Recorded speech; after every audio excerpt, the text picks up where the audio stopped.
Hello and welcome to another episode of WTFW. My name is Nikki Flowers. You are watching the only weather show with 1,000 subscribers on YouTube. That's right. It's the most subscribers anyone's ever had on YouTube. Thank you so much for subscribing. We have a big special episode with a big special guest. It's my good internet pal and, well, everyone's internet pal. It's Colin Space Twinks. Holy shit. Hello, Colin. Hi there, Nikki. Well, it's a real treat to have you because you're famous for being in Maine, and I've always been fascinated by the state. I know nothing about it. Why don't you tell us what the weather is like in your neck of the woods there? Right now in Maine, I've actually been writing about the weather in Maine lately as kind of an abstract thing, because we have this thing where you have about exactly like just a couple of weeks where you can dress for fashion. You've got this transition between summer and fall, and right now it's still a bit heavy on the summer. So the humidity is cranked. Today it's like 81% humidity. It's gonna rain today. It's gonna rain tomorrow. It's gonna rain on Sunday. Yeah. Yeah, it's just rain, just 3 days in a row, and then it's cloudy for a while, and that's like it. It's like we right now are in that transition point where it's not summer anymore really, but it's not the coolness of fall yet. So basically it's just this uncomfortable humidity and rain, and you don't want to do anything all day, and you can't even get hyped about Halloween just yet. Oh yeah, it's a little too early for, October 1st. All bets are off. You can change your Twitter username to the funny Halloween joke you have planned. But right now it's like this is the kind of summer, or this is the summer like fall in between. I like to call it wet sloppy. That's it. It's like, I mean, I describe wet sloppy for Maine specifically more in winter, when we just get these snowfalls mixed with rain that doesn't freeze. So it's wet sloppy. But right now it's just like this thick humidity. That's the thing about like Maine summers. It's the heat. Whenever people say it's not the heat, it's the humidity. It's really the humidity, like, because heat goes up to like 70 degrees, 80 degrees, sometimes 90, which, it'd be fine, but it's so humid. It's like you're drinking the air. Oh my God, I know. I lived in Vermont when I was going to high school, and my hair was permanent. It was like it looked like I had a perm the whole time I lived there, because the humidity I went from Colorado to the East Coast, which I was not expecting to be so humid. But like the entire time I was in high school, everyone kept asking me if I had a perm because the humidity Nobody expects the East Coast. Nobody expects Maine to be like any kind of weather other than winter wonderland, or just sort of quaint, sort of chilly. Yeah. Yeah, like the fun part of the Stephen King novel before all the weird shit happens. It's nice and peaceful. It's like, that actually reminded me, you said you don't really know anything about Maine. That reminded me, one of my favorite things I ever got back in the days when I was on Tumblr was I was talking about Maine, and another person who is another internet pal of mine said like, okay, the thing is though, until like you posted this, I thought Maine was something Stephen King made up. It might as well be. Stephen King lore, the entire state is just a piece of fiction. It's like I can believe that. That's pretty much representation on the national stage.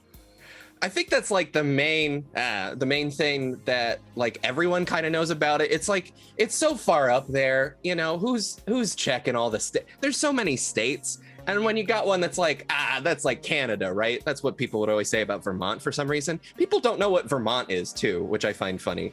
Vermont has a bit more character. Maine likes to kind of pretend it has character, but like all our references, like to talk about our character, are like 20-year-old joke books, 30-year-old joke books, and now we're just kind of there. We're this sort of space just in between the rest of America and Canada. Yeah, and I was looking. I was trying to fill out the regional map, and I was seeing in your sort of, what would you call the area? Sort of southwest Maine. Yeah, Maine. It's like, because like Maine has south. I think like really describe it as how Maine is described. There's just South Maine, Southern Maine, and then there's Northern Maine, and there's like, you can only tell the real cutoff by just like how rural everything is, and how like the only things that would qualify as a city, and even the least, is in Southern Maine. Right. Yeah. And like all this, I saw a bunch of cities. There's Paris, Maine, Poland, uh, West Paris. There's a lot of European. It's like it kind of has like an identity crisis sort of in that area. But like it feels, and like I understand the motivation. Like we're trying to make Maine seem more interesting than it is. Yeah, it's like, come on down to Norway and Dresden and Naples. We've got it all. Those are, by the way, I'm not making this up, listeners at home. Those are all real places in Maine and also Europe. Yeah, Paris, Maine, it's all there. And like one of our big attractions is the desert of Maine, which it sucks. The desert? The desert of Maine. Like you can Google it right now. Hell, I'll Google it. I'm Googling. Everyone Google. The desert of Maine. Everyone's Googling. This is like a tourist attraction of all things in Freeport, Maine. And that it's a tourist attraction speaks to how much our tourist attractions suck. It's so boring to look at. It's not even an interesting, like the only thing that's kind of interesting about it is like there's a bunch of like evergreen trees around the desert. It's not even a desert. It gets so much precipitation. Like it's like you go there, it's like, huh, that's a lot of sand. It's like, okay, we're done here. Well, we saw the sand farm, children. Let's go back home. That's the thing of Maine. Like, the thing I came up with, like, growing up in Maine and living in Maine is like, I'm okay with Maine now that I'm in my, like, 30s. But when you are in your 20s, and especially when you're in your teens, it is miserable. There is nothing here. Yeah, not even probably in Portland. Like, Portland's like the big city, right? But it's like it's barely even a city, but it's the big city, and it's much worse now because it's been getting gentrified like the rest of the state. But even before, like a bunch of rich people just came in, it's like there is almost nothing to do, barely any clubs, and like one of the biggest ongoing fights that would always happen at the city council is basically a bunch of much older people trying to make it illegal to do anything after 10 p.m. Oh my God. Which you don't even need to make that illegal because and I'm talking from Vermont again too, like there isn't any law saying that stuff has to close at 8 p.m. They just kind of do. Like that's like basically for a while we have some like a couple music clubs. We had a couple of regular clubs. Maybe we still do. I haven't been to Portland in a while, but I know the land prices have shot up. We had a couple of bars, and people would like complain about that, and it's like it's nothing, man. It's nothing. It's barely anything. Like you get more shit in Burlington. Yeah. So the thing with Maine is, so there's some changes, even though nothing happens, which is kind of a fun a dynamic. About the weather, like you've been in Maine your whole life, I assume, right? Yeah, pretty much. Like I was born in New Jersey, but was barely there. Grew up mostly in Maine, then moved to a while. Like, let's see, it was from Maine. Out of college, I went to Massachusetts, and then I lived in Rhode Island, and eventually I lived in Baltimore, in Maryland for a while. But then I just come back to Maine. So I've been in Maine pretty much the entire time. And would you say the weather is getting worse in your lifetime? It's getting worse, like, because it was humid before, but like it's definitely more humid now. Like with us, it's like not so much like climate disasters coming in and all that, because the worst storm we ever had was in the 90s. Ice storm, I think it was 96, 97, something like that, and it just shut down like the whole state. But it's just getting more and more like passively miserable to be here in the summer or in the winter. It's just like, it's the thing about Maine, like there's not much to do, and the weather is colluding to make it even more miserable to do anything. Damn, I was really hoping that climate change wasn't happening there either, but it looks like it's happening. It's much like the character of Maine. It's kind of slow and subtle and overtakes you passively. It doesn't come all at once as like this massive terror. And it's one of the things I've been like researching and writing about with Maine is like Maine gets you slowly, no matter what. It doesn't have the energy to sink fangs into you real fast. It just sort of envelops you in this fog. Really slowly chomps down on your neck to the point where once it breaks the skin, you barely recognize it. Yeah, it's like, oh, it's like that's been there forever. This wolf has been on me for the last 10 years. God, that's so funny. And that's like you have a great photo set of pictures around Maine. I'll put a link in the description. I bought them a while ago. Just I wasn't gonna use them for anything. You're a good photographer. I'll say it. I'm gonna come right out and say it. You do good pictures. Thank you. And the way you portray the state as this sort of like, you don't do a Stephen King like, ooh, it's coming to get you. It's really like, no, it's there. It's already got you, but it'll take its time. Yeah, it's like the thing about Maine, like, because I've been working on Maine horror stories, and I want to finally get something done for October this year. Is like Stephen King, like he's got this like grip that were spooky and scary, and from the outside I can get that. Like you can, because there are places where like they fit that. It's like it's isolated, it's dark. And you can get these places, especially in the forest. If you get in the forest at night, I can totally understand why it would like scare the mind out of you, because it's easy to imagine that anything could be there and you can't see your way around or anything. Yeah. If you've lived in Maine super long, you've been here this whole time, it's like this, there's nothing to be afraid of in terms of like, what could that be in the dark? There's nothing. Yeah. It's like, and that's the thing that's like frightening about Maine. Well, that's the scary part, yeah, is that there's just fucking nothing. Yeah, you just sort of like, here, it's like, the way I've always described, well, not always, but like probably since my teens, is I've described Maine as a beautiful place where nothing happens. Just like that one Talking Heads song, it's beautiful. Yeah, and I actually have this image I want to find that really exemplifies it. One sec, it's in my old tweets. I'll link it to you. Well, while you're looking for that, unfortunately, we have some news to discuss, some weather news. Okay. It turns out the weather's still bad everywhere all the time. Mm-hmm. There was a recent climate change report from the IPCC. They do a report on the state of the climate, and it's not great. The climate change report says that well, basically, this shit's happening. It's real. Please, for the love of God, take it seriously. You know, the usual stuff. It doesn't say that we're completely fucked. There is, if we start, right now to sort of stop, I don't know, let's say offshore drilling and various other things, we have a good chance of mitigating some of these effects. Now, unfortunately, Mr. President Biden doesn't agree with that. Most of Democratic leadership doesn't agree with that. No, and it's weird. You'd think that they want to do something, but then you realize that members of Congress own up to $93 million in fossil fuel stocks, and then you start to think, well, gee, that sounds like a conflict of interest. It's like, you ever think like how little that is spread across that many members of Congress? Yeah, like they're really cheap to fuck up, like to fuck over the entire planet for the rest of time. $93 million is kind of nothing. Yeah, it's less than a DreamWorks movie you completely forgot about. Like that one Boss Baby 4. But yeah, so the Biden administration declared that the climate change report from the IPCC, quote, does not present sufficient cause, end quote, to halt its plan to vastly expand offshore drilling.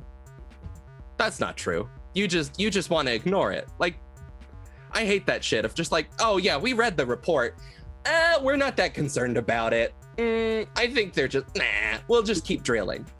Yeah, the thing is, like, this is one of the big reasons, like, I think the way America is going to end up, like I do believe, like, because despite everything, I am not nihilistic or even all that pessimistic. I try to be, like, a sort of realist, a pragmatist, like, just what's in front of me, and, like, knowing that there will be problems, there'll be suffering, there will even be death, but, like, I'm thinking, like, there will be suffering, there will be problems, but I do not think this will be permanent. The way I see America most likely, not necessarily only, but most likely, is basically we're in that point of where the Soviet Union was, where they just had like people who were like 80 years old and just wouldn't change a thing, and then suddenly they died. and everything changed. Now for us, the thing about for me that's kind of like exciting actually is because when they died, like the Soviet Union fell apart and like capitalism drove in. It's like we are already the most capitalist. Yeah, I don't know how you would increase the amount of capitalist nonsense that we have in the country. I mean, like there are ways, but like we can't be like a sudden transition to something. We are just constantly aiming toward that. I think like once finally old age sets in and causes some effects, like there is finally a window to really do something different. It's excruciating waiting for it. But it's gonna suck, yeah. Yeah, it's like I truly do believe that a better future is possible and all that. I do not believe that we'll get there without suffering and struggle, but it's like I do believe we can get through this once those motherfuckers finally go spend more time with their families. Yeah, that's a good way of putting it. Thank you. Yeah, let's have. I feel bad for Biden. The guy's I hate to. He's so goddamn old. They all are. It's like, did you ever read Clyburn talking about like his own stuff, like people talking, will he ever retire? He's kind of super old, and he talked about his job. He was bringing up his time on the golf course and like. And like, it's like I have enough time to do the negotiations, like, and I still spend like 5 days a week on the golf course. It's like, motherfucker, why don't you just retire? You're not working. First of all, why would you tell us that? That just makes us so angry, and you probably know that. Or also, maybe actually he doesn't. I don't think he realizes that. But like, yeah, fucking 5 days a week on the golf course, make it 7. You clearly want to be there more. Like. Yeah. And you have an old piece of shit in Congress, don't you? That keeps. Oh yeah, we have Susan Collins, and it's like it was very funny, like watching people react to me. It's like, well, maybe if you had just gotten rid of Susan Collins, it's like, listen, people of Maine aren't the ones who chose for the National Democrats to run Sarah Gideon, who spent all her time fundraising, even on the day of the election. She was fundraising? Yeah, she was asking for more donations on the day of the election when the money wouldn't matter. What is that going to do? Well, what it did is like she ended the election with over $10 million left. And as far as anyone knows, she still hasn't spent it. She's just holding on to it. It's like obviously that'll just get laundered through the usual consultants and ad companies, and it won't do anything useful. Yeah, and then everyone's like, well, why do those dumb fucks in Maine keep voting for Susan Collins? And it's like, oh my God. It's like you've got to actually give a shit. And one of the things, like I have another fellow Mainer I follow, former sports journalist guy, sometimes still talks about it. He does, Mark Normandin.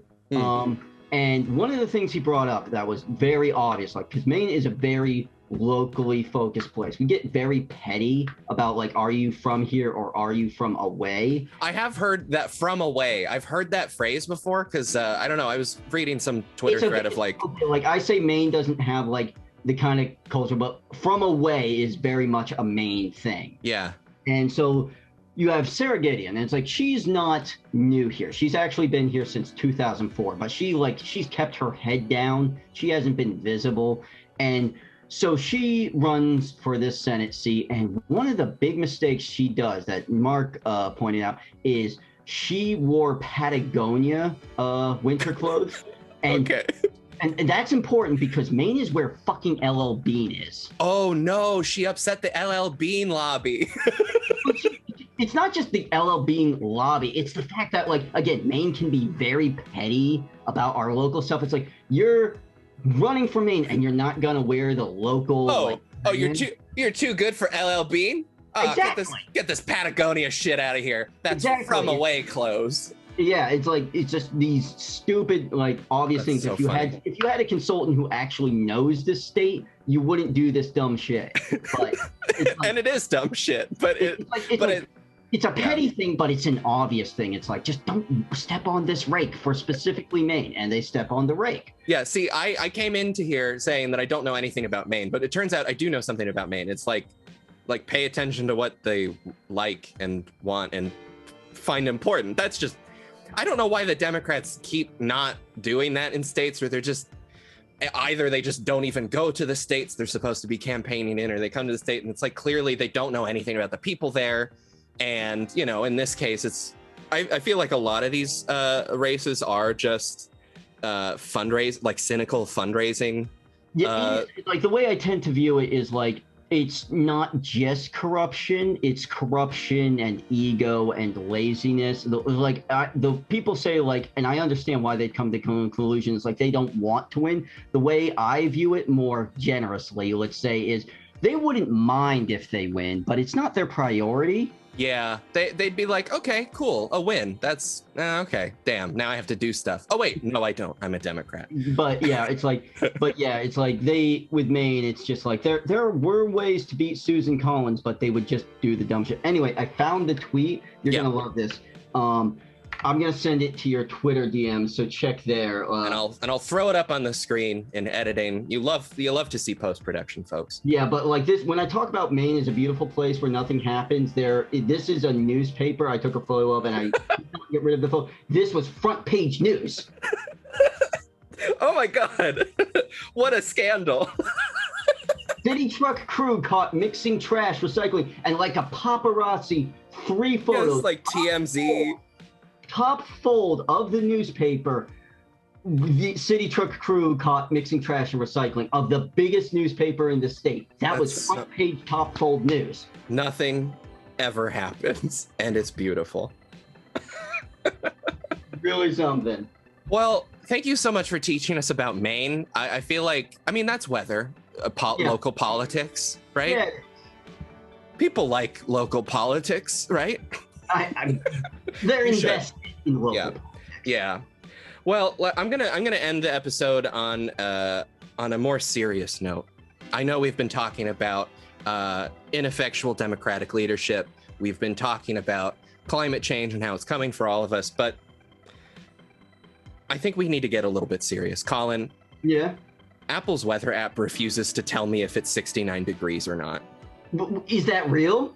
It's real. I have fucking video and picture evidence. The other day, it was hovering around 70 degrees here in the East Bay where I live. And I was just so focused on getting proof. Now, this is old news. I'm sure a lot of you heard about this. I think in July, I think The Verge wrote about this. The default weather app on iPhone will flip-flop from 70 degrees or 68 degrees. It will not show you 69 degrees. Even if you click through to the weather source that they have, there's a little button at the bottom there, takes you to where they're actually getting this data. That will say 69, but the weather app will say 70 or 68. Sucks so much. It sucks so much. I probably have it on the screen by now. I don't know. I don't plan this shit ahead of time. But it's proof. It says 69 from the actual where they're getting the weather data, and it says 70 on my app. Now, now a lot of people, I tweeted about this, and everyone, and also the Verge article mentions this, that this is not like a weird, Puritan thing. This is just what's more likely. Occam's razoring it. It's probably just they're converting from Celsius to Fahrenheit, and it's not an exact conversion. Some data gets lost, whatever. I think that's bullshit. I think it's bullshit too. It's like, because they are very controlling of their apps. They're very controlling of everything, and they are like the only major company I know that like turns down sex shit, not because they're fighting with credit card processors. No, they genuinely hate sex. They just don't like it. Tim Apple just gross. Get that shit out of here. 69, not on my app. Like, I assume you've at least heard of some of the rules for like their own Apple TV thing, right? Oh God, no. I don't. I know one of the rules. I was watching Ted Lasso which is exactly, that's why Ted Lasso is on Apple TV, because that's all Apple TV allows. Yeah, it's, oh my God. And also, it's like, I assume one of the rules is there needs to be an iPhone or a MacBook in every single goddamn shot. But I assume there's also like, 69 dew point, nice. I assume there's I'm on 69 mode. I assume there's also some weird Puritan sex stuff in the rules there, right? Yeah. Let's see here. There's got to be like Apple TV, what TV shows they turned about. But like you basically, it reminded me a lot of like the Comics Code Authority. Yeah. So like you cannot have like basically crime or conflict of any kind. That's Hays Code shit. That's like from the 20s. I remember, oh God, I wish I could remember what this, if it was a TV show or movie. I don't think it's on Apple TV, but the filmmakers wanted to, you know, have iPhones in their movie, and Apple said yes, but the bad guy can't use it. And the bad guy uses the reveal of the bad guy is sort of foreshadowed by the fact that he's the only guy using an Android phone. It's like the thing is like most like okay, a lot of Apple TV and Apple is gonna be super draconian, but that is easily the funniest fucking thing they've done. Yeah, and I think that's why the Celsius conversion theory I think falls apart, because well, it's not as funny as Apple banning the number 69 from your phone, but also they have a track record of dumb shit like that. Now, allegedly, this is fixed in iOS 15, but I think it's because there was backlash. People feel very strongly about 69. It's the nice number. It's the nice number, and they don't want us to have nice things. No. What are you, some out of towner wearing Patagonia bullshit? Get out of here. Patagonia hates the number 69. Oh God, real Mainers. We love 69. I think that's the title of the episode. Yep. Yeah, I think we got it. Real Mainers love 69. A documentary series or something. Yeah, we'll have to collaborate on that. Get some interviews from your neighbors. Get some Ken Burns like music. It's like, over in the storied history of Portland, Maine, they love 69. Dearest Gertrude, I write to you from Portland, weary from my travels, but elated at the amount of 69 that takes place here. It's like we're not even calling it 69. It's 69 for the verb, for the noun, for everything. Oh God, 69. Nice. 69. Oh my gosh. Okay, I think we have to end it there because we're just gonna keep. We're just gonna keep saying 69. Yeah, I think people might 69 Fahrenheit. Yes. Oh my God, it keeps happening. Yeah, I think people would stick around for that, but let's spare them I already got their watch time and their click-through rate, so I'm all set. Yeah. Colin, thank you so much for joining me. You were a fantastic guest. Thank you for inviting. Wanted to do this for a while. Yeah, you're always welcome back. We always need to know more about Maine, and you're the expert as far as I know. So, folks, thank you for watching. Thank you again for getting me to 1,000 subscribers. I can finally start putting some annoying dumb shit ads on there to get like, I don't know, $1 or whatever. So look forward to that. Use an ad blocker. It's fine. I don't care. Subscribe if you haven't already. Click the little bell thing, because some people apparently subscribing isn't enough. I don't know. I don't understand the website. Just do all the things that make the numbers go up. Make my numbers go up, please. Make my numbers 69 and not 68 or 70, please. Make my numbers nice. Yeah. Oh. Okay. I think that's it. I'm gonna look up the number 69 and just look at it for a while. Just like set that to like an Amiga crack screen. Yeah. 69 and the colors floating around. Okay, have a good one, Colin. You too, Nikki. Catch you later.